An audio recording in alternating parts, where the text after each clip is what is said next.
오늘 이 짧은 시간이지만은 이 강의를 통해서 전체 우리 대한민국 앞에 놓여져 있는 현실이 어떻게 되어 있는지 한번 전체를 다 살펴보는 좀 시간이 됐으면 좋겠습니다. 제가 전에 한 14시간 연강을 한 적이 있거든요. 이틀에 걸쳐가 14시간 강의를 했어요. 그랬더니 어떤 한 분이 이런 말을 하더라고요. 그동안에 조각조각 떨어져 있던 것들이 하나의 구슬이 깨지는 것 같은 느낌이 든다. 그런 이야기를 하시더라고요. 오늘 물론 다 이틀 동안 했으면 좋겠지만 지금 한 7개의 짧은 강좌를 연결해 가지고 강의를 할 텐데 전체가 띄어지는 그런 역사가 일어났으면 좋겠습니다. 공산주의 왜 위험한가? 이쪽 불 끌 수 있습니까? 앞에. 공산주의는 왜 위험한가 문제를 제가 한번 살펴보려고 합니다. 우선 지금 여러분들은 많은 분들이 그럴 겁니다. 공산화되고 있다. 공산주의, 반공 이야기하면 지금 공산주의가 없는데 무슨 반공이냐, 시대착오적이다, 이런 주장을 하는 분들이 많이 있습니다. 그래서 지금 우리가 공산주의라는 것을 이 시점에 봐야 되는 이유를 알아야 될 것 같습니다. 우리 2015년도에 교과서 문제로 시위를 할 적에 강화도에 있는 통진여고 학생이 그랬어요. 나는 자기는 프롤레타리아라 그러면서 뭐라고 했냐면 지금 사회 구조와 모습을 바꿀 수 있는 것은 오직 프롤레타리아 레볼루션, 공산혁명뿐이라고 말했습니다. 박근혜 대통령이 탄핵되는 그 시점에 2차 촛불 시위가 있었던 시청 앞에서요, 현수막이 걸렸습니다. 뭐라고 했냐면은 중고생이 앞장서서 혁명정권 세워내자. 세우자가 아니고 세워내자? 이거 북한 용어입니다. 우리가 지금 이 고등학생들 머릿속에 이런 공산혁명이라는 개념을 심어준 게 누구며, 또 이 공산혁명이라는 개념이 들어가 있을 때 얘가 앞으로 커서 대한민국에 어떤 해악을 끼칠 것인지를 생각해 보셔야 합니다. 바로 학교의 어떤 교육의 현장에서 바로 그 개념들이 심어진 것입니다. 김철홍 교수라고 장신대 교수는요, 박근혜 정부 당시에 교과서 왜곡이 심하다고 그거를 비판하는 활동을 많이 하신 분입니다. 그분이 쓴 글에서 보면은 지금 교과서, 그러니까 전교조라는 교사의 문제를 넘어서서 교과서 자체가 공산주의 교과서가 되어 있다는 겁니다. 그래서 이미 교과서에 자기가 옛날에 대학교, 서울대 공산주의 이론을 배울 때 이념 서적을 통해서 배웠던 공산주의 개념이 너무나 아주 정리가 잘 된 채 지금은 초, 중, 고등학교의 교과서에 실려가지고 이미 체계적으로 학습되고 있다는 사실입니다. 여러분들이 지금 교사 문제를 이야기하기 전에 이미 교과서가 이렇게 되어버렸다.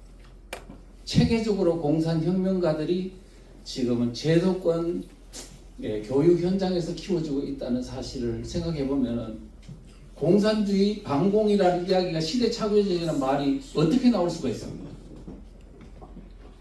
그러면 도대체 우리가 지금 공산주의를 비판하는 반공의 이야기를 하기 전에 도대체 공산주의가 뭐냐? 개념부터 좀 알아야 되겠다. 공산주의가 도대체 본질이 뭐냐?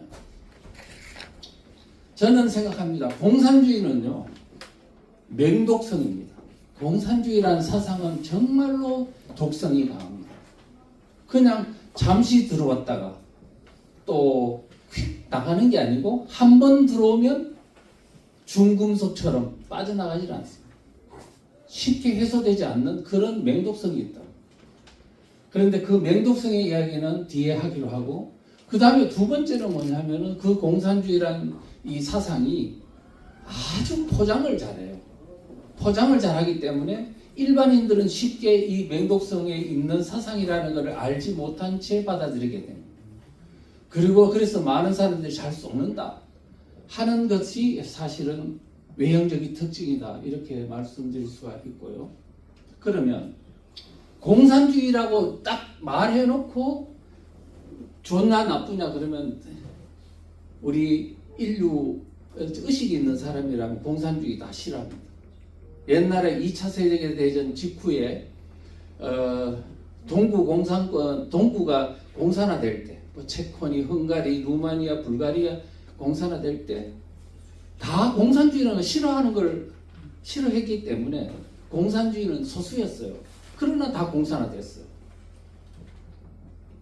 그래서 지금 여러분들이 1970년대를 생각해 보면 소련이 공산화되고 중국이 공산화되고 49년도에 70년대에 베트남이 공산화, 그 다음에 옆에 있는 캄보디아, 라오스 다 공산화되면서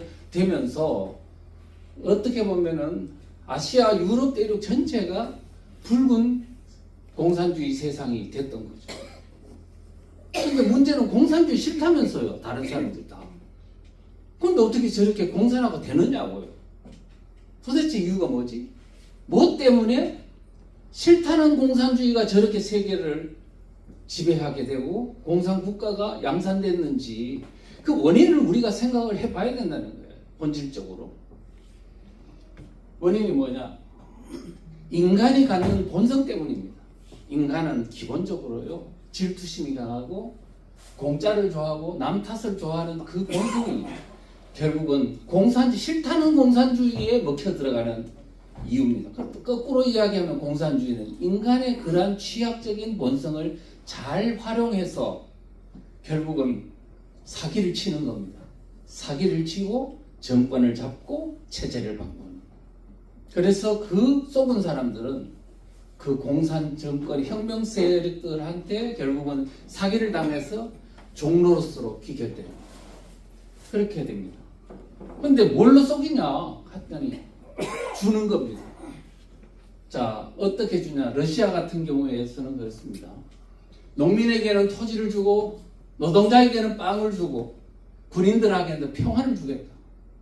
그러니까 러시아 사람들이 와 하면서 공산주의를 수용했던 거죠. 북한도 마찬가지입니다.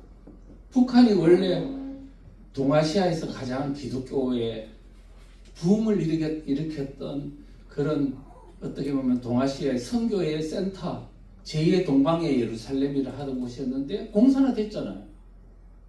뭐에 속았느냐 북한 사람들이.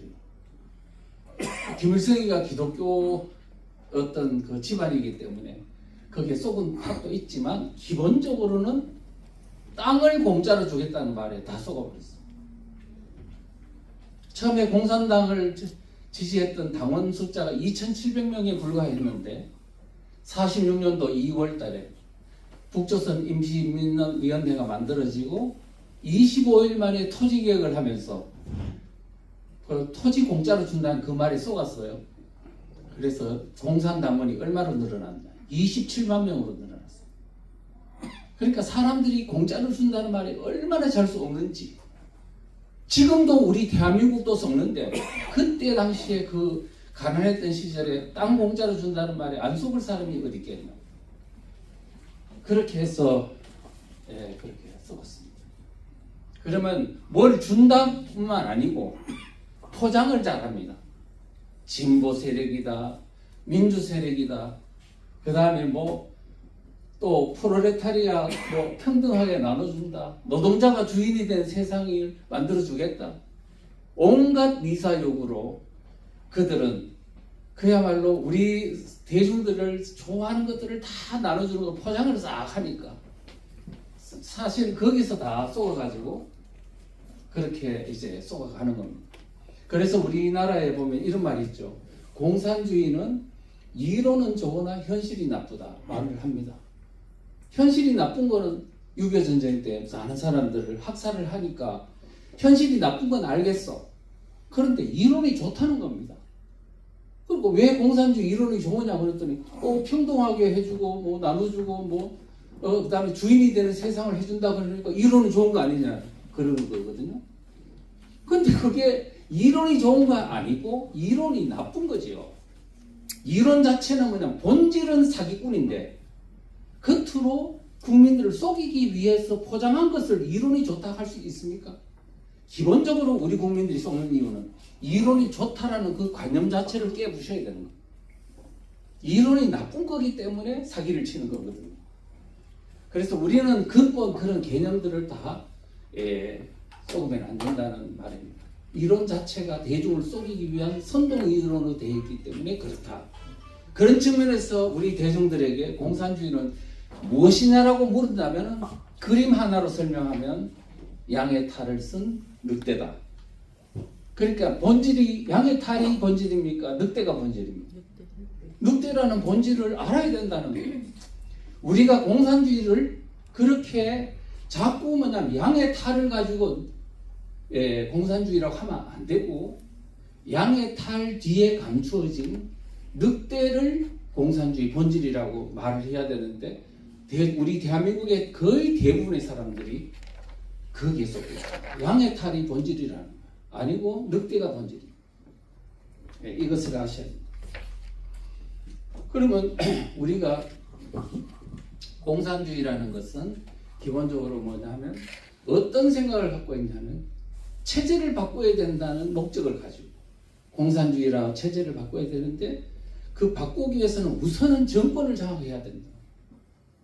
정권을 장악해야 되니까 그럼 정권을 장악하기 위해서는 수단과 방법을 가리지 않고 거짓 선동을 해야 된다. 그게 정의다는 거예요. 그러니 얼마나 사기꾼입니까?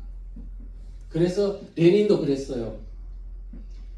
자본주의를 타도하기 위해서 자본가의 계급을 없애버리기 위해서는 정권 장악에 도움이 된다면 모든 것이 가치 있다, 선이다, 진리다. 정권 잡을 수만 있다면 수단과 방법을 가리지 않고 정권을 탈취하는 그 모든 것들은 정의라는 관념을 가지고 있습니다.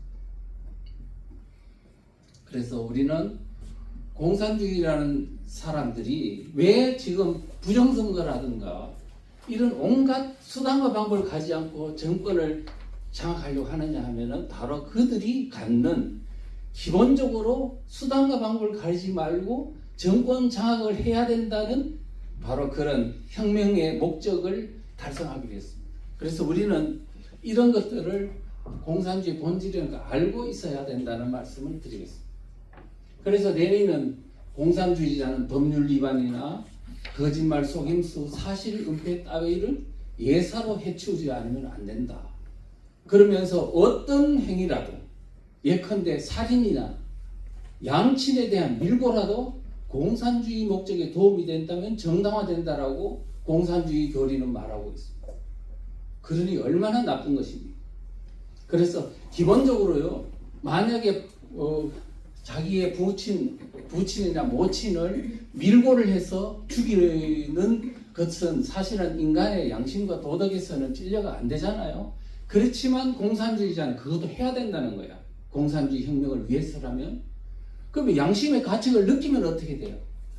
이 사람은 아직 혁명의식이 부족하다고 이렇게 이야기를 해서 그 양심을 완전히 파괴시키도록 강요합니다. 그래서 우리는 뭐냐면 공산주의란 기본적으로 인간이 가지고 있는, 말하자면 하나님이 인간에게 태어나면서부터 이렇게 부여한 도덕과 양심과 정의와 진리를 추구하는 마음을 다 파괴를 하고 그 위에다가 공산주의형 인간으로 재건축한 것이 공산주의다. 그렇기 때문에 공산주의를 한번 받아들이면 이게 쉽게 해소가 안 되는 것은 이미 그 개념 자체, 도덕성인 이 모든 것을 파괴한 바탕 위에 공산혁명가로서 재건축을 했기 때문에 그렇습니다. 그래서 여러분들이 혹시 이런 말 들어보셨죠? 젊어서 좌파가 아닌 사람은 가슴이 없고 나이 들었어도 공산주의 사상에 벗어나지 못하면 머리가 없는 사람이다. 그러면 반대로 생각하면 공산주의 사상을 젊을 때 받아들였더라도 나이가 들면 이건 아니네 하면 쉽게 공산주의 사상을 버릴 수 있는 것처럼 이렇게 쉽게 생각해서 뭐 한때 그럴 수도 있지 라고 생각합니다. 그런데 공산주의 사상을 진짜 기본적으로 본질적으로 아는 사람은 그 무슨 말이냐? 안 됩니다. 완전히 인간성을 파괴해놓고 그 위에 공산주의 혁명적 인간을 만들기 때문에 이거는 평생 갑니다. 그래서 우리가 이런 것들에 대한 잘못된 관념들을 바꿔야 된다. 이렇게 이제 말씀을 드리겠습니다. 그런데 사실은 좌익 사상, 공산주의 사상이라는 것은 왜 아까 말했던 관념적인 거, 이거는 위험하네, 잘못된 어떤 사상이네 하는 정도를 넘어서서 이 인류 역사에 얼마나 많은 해악을 끼쳤는지 우리서 그걸 한번 살펴보도록 하겠습니다. 왜냐하면은 그 사람들은요, 이 기본 관념이 부자들은 부르주아, 가난한 사람을 프롤레타리아 노동자, 이런 사람들 간의 계급 대립을 생각하면서 부자들을 깨부셔야지 평등한 세상이 온다, 이렇게 가르치고 있지 않습니까? 그래서 이들은 뭐냐면 그 부자들을 제거해야만 된다라는 그런 적대의식을 갖고 있거든요. 지금 이 사람은 김인호 씨라고요. 제가 요즘 스카이데일리에 연재를 하고 있습니다. 지금 매일 한 4,000자씩 앞으로 지금까지 한 달 반 정도 연재를 했고 앞으로도 한 5개월 정도 더 연재를 해야 될 상황 같습니다. 근데 제가 연재하기 바로 직전에 스카이데일리 연재한 분이 바로 이분입니다. 김인호. 그래서 지금 아마 이분은 아니구나. 그 다른 분이고. 그래서 이분이 뭐냐면 미국의 정보기관 그 활동을 나중에 했던 분인데, 이 사람이 북한에서 잡혀가지고요.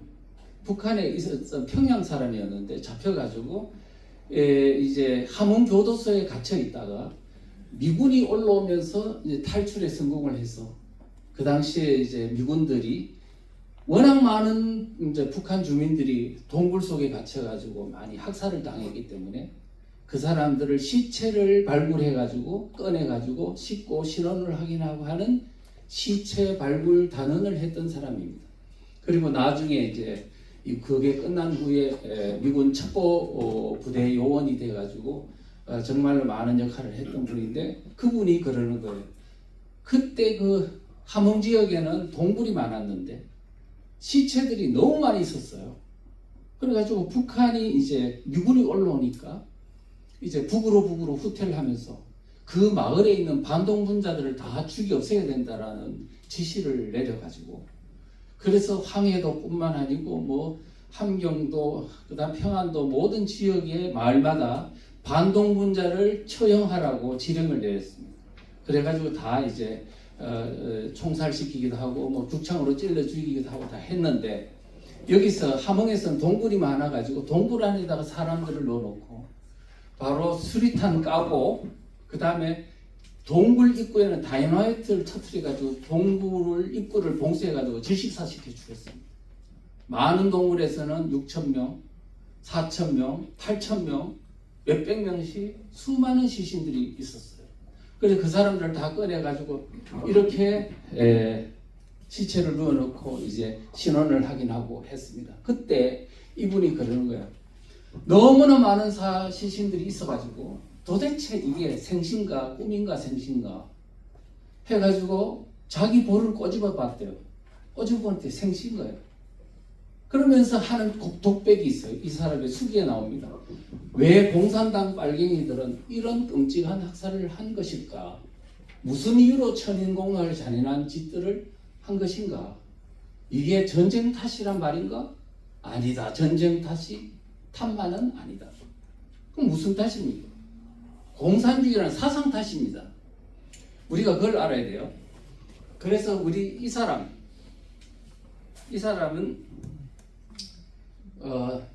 김남주라는 시인인데 1979년도에 난민전이라는 그런 어떤 지하 혁명 단체의 이제 일원이었습니다.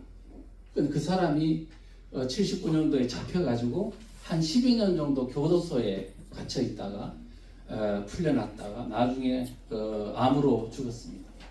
그런데 그 사람이 교도소에 있을 때 애인한테 편지를 썼는데 그거를 가지고 책을 냈던 그 책 속에 있는 내용입니다. 뭐라고 되어 있냐 하면 그 사람은요, 이 부자들에 대해서 극도의 정오감을 가지고 있습니다. 자, 보십시오. 나는 부자들을 증오하고 저주하고 골려주고 눕혀 시궁창에 쑤셔 박아 넣기 위해 존재한다. 나는 부자들을 죽이기 위해서 존재한다는 겁니다. 그러면서 놈들은, 부자들은 오직 타도의 대상이고 우리 민중의 불구대천의 원수다. 그래 놓고 이 장애물이, 부자들이 거대한 뱀이라면 우리 모두 식칼을 가지고 나와서 천토막, 만토막으로 동강내 버려야 합니다. 이 부자에 대한 극도의 증오감을 표출했습니다. 그러면서 이랬습니다. 나는 확신합니다. 언젠가는 이놈들이 머리 끝에서 발가락 끝까지 구멍이란 구멍에서는 피를 토하고 뻗으리라는 것을. 지금 이 사람이 죽었습니다. 사람을 죽이지 않았어요. 그런데 그 사람 머릿속에 들어가 있는 이와 같은 극도의 증오감은 그의 시를 통해서 또 그 사람의 영향을 받는 사람을 통해서 바로 우리 지금도 살아있다 이렇게 말할 수 있습니다. 김남주가 어떤 사람인지에 대해서는요, 또한 증거가 하나 있습니다. 김정익이라는 사람이 있는데요, 이 사람이 옛날에 좌익운동을 하다가 전향을 해서 이제 수기를 하나 썼어요. 어느 좌익 사상범의 고백, 수임번호 3179라는 책입니다. 그 책에 보니까 김남주하고 만났던 교도소, 그 서대문 형무소에서 만났던 그 일화를 소개했어요. 뭐라고 했냐면, 김남주는 그때 나한테 공산주의 이론을 가르쳤다. 그는 내게 이런 말을 했다. 뭐라고 했냐면은, 남조선에서 민중혁명이 일어나면 최우선적으로 해야 할 일은 이 사회의 민족 반동 세력을 철저히 죽여 없애는 것이다. 그 숫자는 200만 정도는 될 것이다. 그래야만 혁명을 완전하게 완수할 수 있기 때문이다. 해놓고 보십시오. 적은 수의 반동의 피는 필수 불가이라다. 200만 죽이는 거 괜찮다는 거예요. 공산혁명을 하기 위해서는 불가피하다. 우리가 이런 관념을 가진 사람들과 그 사람이 사람을 죽이지 않았다고 해서 그 사상이 괜찮은 거냐?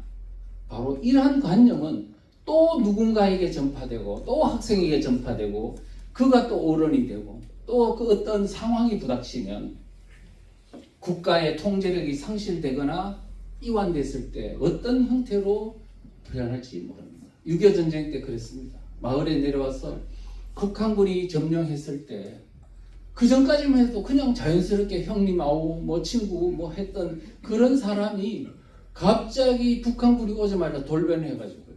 죽창 들고 찔러 죽이는 겁니다.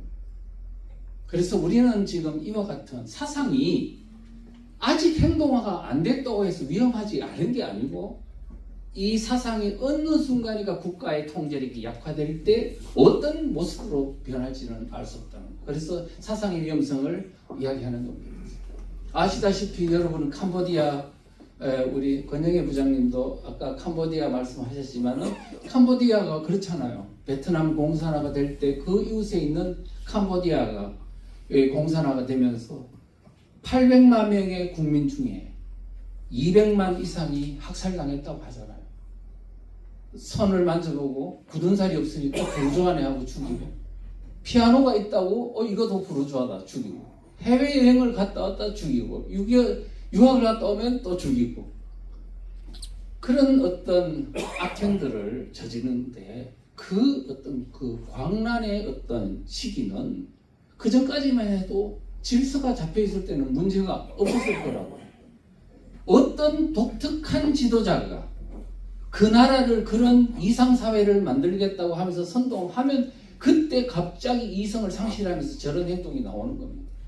그래서 공산주의 사상 자체가 이 사회에서 바로 하지 못하도록 우리는 계속 그와 같은 문제를 이야기해 줘야 한다는 말씀을 드립니다. 프랑스에 있는 국립학술연구센터의 어떤 에서 학자들이 한 11명이 주도해서 그동안의 공산주의 역사의 한 70년 동안 사람을 얼마나 죽였는지를 실증적으로 다 연구를 했어요. 했는데 거기에 보면은 이 책에 따르면은 구소련이 한 2천만 명을 죽였고 모태동 중국이 한 6,500만 명 죽이거나 굶어 죽고 뭐 이런 희생자가 났다고 하고 베트남이 100만 명, 북한이 200만 명, 캄보디아가 200만 명, 아프리카 1,500만 명 이렇게 해가지고 한 1억 명이 된다고 해요. 그런데 제가 볼 때는 이거는 계속 최소값이 아니지 않겠느냐라는 생각이 드는데 그렇게 보면은 70년의 공산주의 역사 속에 희생자가 나타나지 않는 국가가 있었냐? 없었다. 또 1억 명이라는 숫자가 얼마나 많은 숫자입니까?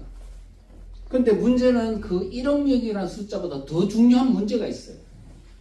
중요한 문제가 뭐냐 하면은 공산주의 국가 속에 어떤 문제가 있냐면 예를 들어 임진왜란 때 사람이 많이 죽였다 하잖아요. 어떤 전쟁이 일어나면은 많은 사람이 죽는데 그 죽는 거는 뭐냐면 서로 어떤 양 국가끼리 한 국가가 적대 군인들을 죽이는 거잖아요. 근데 공산주의 사회에서 죽이는 것은 그 국민 내부를 죽이는 겁니다. 부자들을 죽이다 보니 반공 세력을 죽이다 보니 전부 다 이 국민들 내부에서 한편은 죽이는 자가 되고 한편은 죽는 자가 되고 피하 간의 구별이 없이 사람을 죽이고 하기 때문에 국민을 두 개의 국민으로 나눠 가지고 한 국민들을 아주 멸절을 시키려고 하는 그런 어떤 문제가 있어서 공산주의라는 것은 국가를 완전히 파괴해버리는 국민의 동일성을 파괴해버리는 그런 부작용이 있다는 걸 이제 알아야 될 것입니다. 그런데 이제 이 공산주의가 왜 위험하냐 하면 그러면 도대체 왜 사람을 죽이냐? 아까 말했듯이 사람을 죽이는 그 근원이 무엇이냐 하면은 그 공산주의라는 것은 기본적으로 인간이 가지고 있는 도덕성이라든가 이런 거를 다 파괴하고 부자들을 죽여야 된다는 극도의 증오감을 내재한 채 혁명을 가지고 막 다 죽이는 거거든요. 6.25 전쟁 때 그런 경우 많았어요. 제가 수기를 하다 보다 보니까 북한에서 이렇게 내려와 가지고 이제 남하를 하고 있는데 중학교 동기생을 만났대요. 그래서 한 사람이 잡혀가지고 이제 중학교 동기생이 인민군에 중학교 동기생이 있으니까 살았다 싶어가지고 이 동기생이니까 살려주겠지라고 생각을 했는데 갑자기 그 동기생이 딱 나타나는데 칼을 딱 들고 가더니 얼굴에다가 난자를 그냥 막 해버리는 거예요. 우리가 아무리 사람이 미워도 자기 알고 있는 친구와 동기생을 그렇게 얼굴로 막 그려가지고 난자를 할 수 있을까요? 기본적으로 이는 사탄의 어떤 사로잡히지 않고서는 인간으로도 도저히 할 수 없는 일을 너무나 잘하는 거예요. 자, 그게 바로 공산주의의 본질이거든요. 그래서 리처드 윈브란트라는 사람이 쓴 막스 앤드 사탄이라는 책에 보면은 잘 이해가 됩니다. 뭐냐 하면은 우리가 지금까지 이 공산주의라고 하면 본질이 뭐냐고 말하면 많은 사람들은 유물론이라고 그래요. 유물론. 저는 지금까지 공산주의에 대해서 뭐 그렇게 깊게는 연구하지 못했지만은 계속 보면서 느낀 게 이거 유물론 아니다.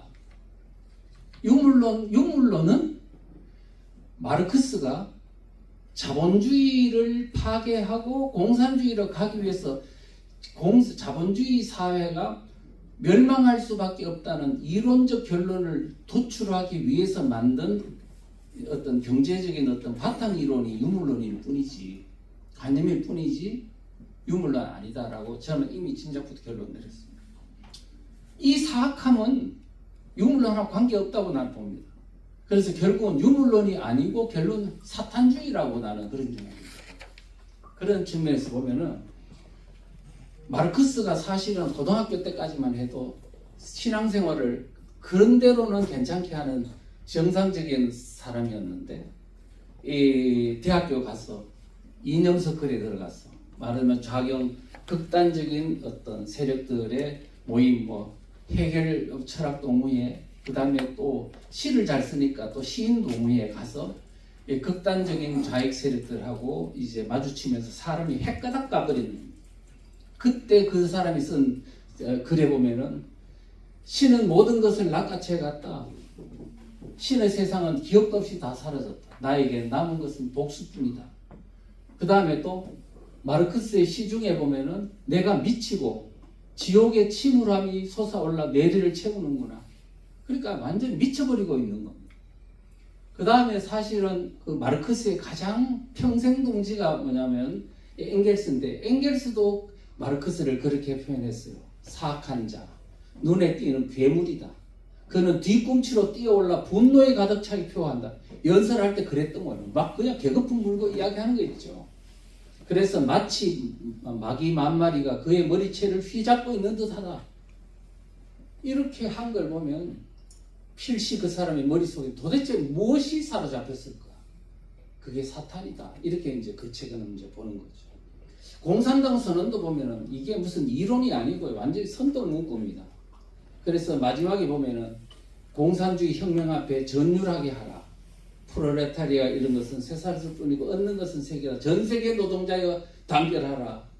공산주의 이론이 이때는요, 이 사람이 자본론이 만들어진 것도 아니고 그냥 선동했던 주장이에요. 그 선동 주장을 합리화하기 위해서 사후적으로 영국에 가서 이제 자본주의 경제를 공부하면서 사후적으로 짜맞춘 이론이 자본론입니다. 그래서 기본적으로는 이 사람이 이미 먼저 결론을 내리고 이 세상은 파괴해야 된다. 어떻게 파괴할 거냐? 혁명을 일으켜야 된다. 어떻게 혁명을 일으키게 할 거냐?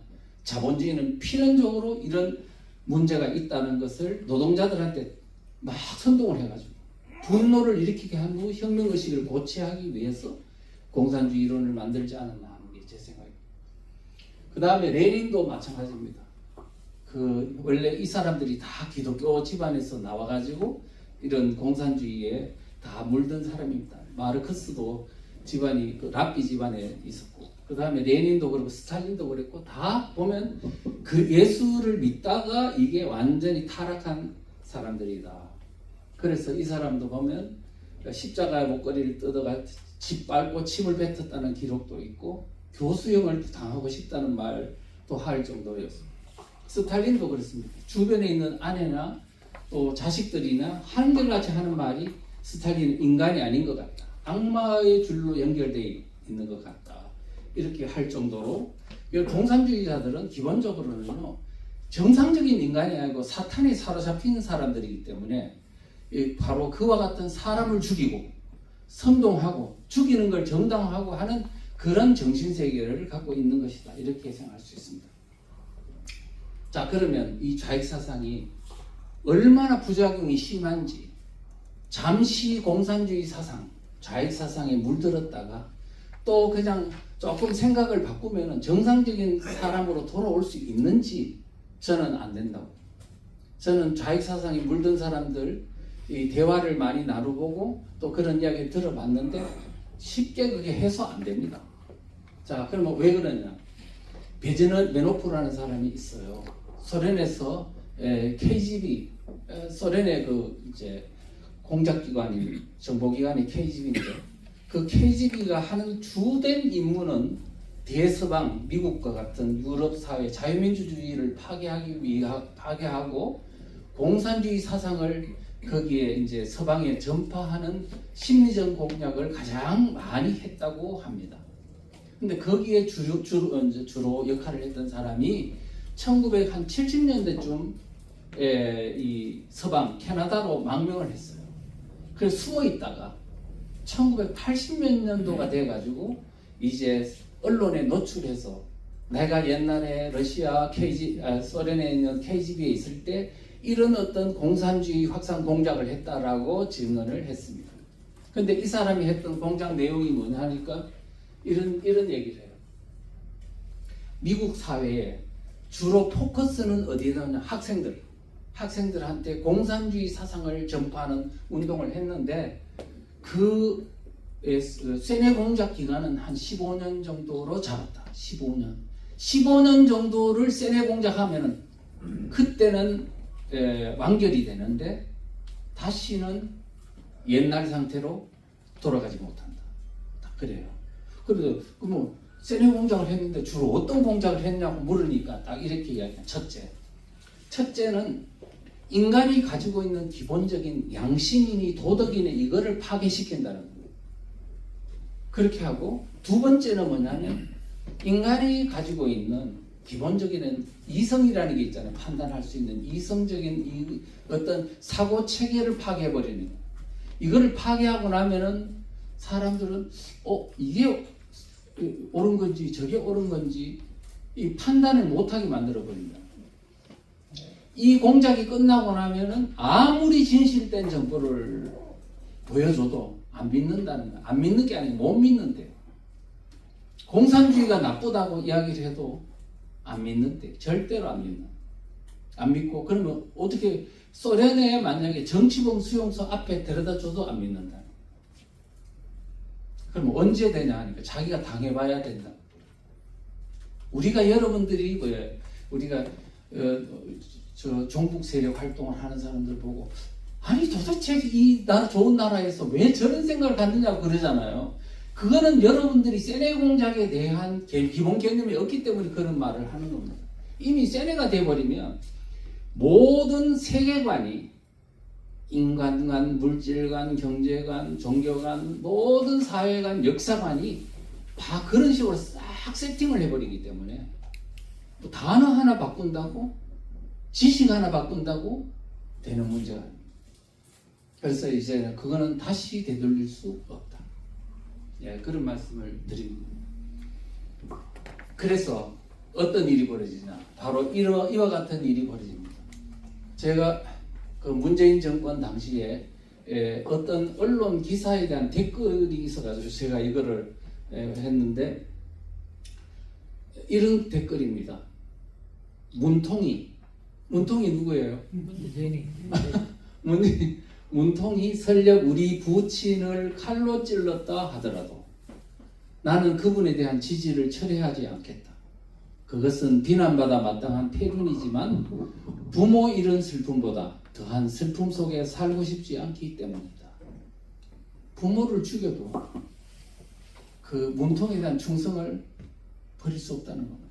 얼마나 무서운 얘기입니까? 저는 전향한 사람들을 조금 만나봤습니다. 여러 사람 다 공통적인 것은 뭐냐? 자기가 아무리 짧은 시간 공산주의에 물들었어도 그걸 정상적인 상황으로 가는데 한 10년 걸렸다는 얘기가 대체적으로 많더라고요. 10년 걸렸다. 그런데 이제 그 중에서도 아주 깊이 민혁당이라든가 이런데 공산주의를 학습을 체계적으로 한 사람들은 빠져나가기 무지하게 어려워요. 그래서 어떤 민혁당 출신 한 분의 얘기는 뭐냐면 자기가 일단은 그때 공산주의에 물들었을 때 도대체 어떤 느낌이 들더냐라고 물었더니 세상의 모든 것들이 다 이해되는 느낌, 정치, 경제, 사회, 문화 모든 면들이 완전히 깨달아지는 개한된 느낌을 받았다고 그러더라고요.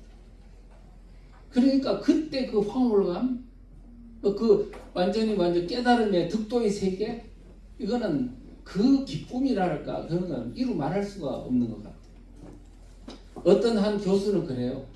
그때 공산주의에 개한이 됐을 때 어떤 느낌이 들더냐 하니까 뻥 뚫리는 느낌, 온 세상이 한눈에 들어오는 느낌, 완전히 마약 먹은 느낌, 이 종교적 개종을 능가하는 한 번만 경험하면 절대로 못 벗어나는 죽을 때까지 이런 이야기하고 그 다음에 이게 이제 전향을 할 때 공산주의가 아니라고 느꼈을 때 느낌이 어떻더냐 물었더니 심각한 혼동에 빠지고 극심한 조울증이 생기고 자기가 지금까지 믿었던 모든 것들이 다 무너지는 느낌, 완전히 저 꼭대기에서 그 다음에 저 밑바닥으로 나락으로 떨어지는 느낌이 들었고 귀에서는 소리가 환청이 들리고 심각한 자살 충동이 느껴졌다.